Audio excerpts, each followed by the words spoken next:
కర్మణ్యేవాధికారస్తే 1 hour 56 minutes run టైమ్తో sun నెక్స్ట్లో అవైలబుల్గా ఉంది. Directed by Amardeep.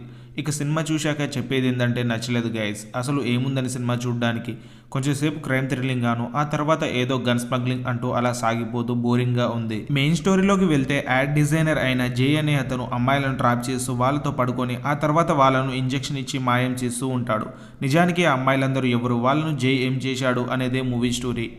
అలాగే మూవీలో మెయిన్ లీడ్ అయిన కిరీటి హెడ్ కానిస్టేబుల్ సిటీలో జరుగుతున్న గన్ స్మగ్లింగ్ గురించి తెలుసుకుని ఆ ముఠాని ఎలా పట్టుకుంటాడు. మరోవైపు ఏసీపీ అర్జున్ తను ఫేక్ పాస్పోర్ట్తో వేరే దేశాల నుండి వచ్చి ఇల్లీగల్గా గన్ స్మగ్లింగ్ చేస్తూ అలాగే నేషనల్ సెక్యూరిటీస్ నుంచి డేటా ఎలా తీసుకుంటున్నారు అనేది తెలుసుకుని వాళ్ళను పట్టుకున్నాడా లేదా అనేదే మూవీ స్టోరీ. ఫ్యామిలీతో ఈ మూవీని చూడలేం, కొన్ని చోట్ల బెడ్ సీన్స్ ఉంటాయి, అవి ఇబ్బందిగా ఉండొచ్చు. ఓవరాల్గా సినిమా చూడొచ్చా అంటే మాత్రం వద్దనే చెప్తాను. More movie related reviews and updates, subscribe our YouTube channel.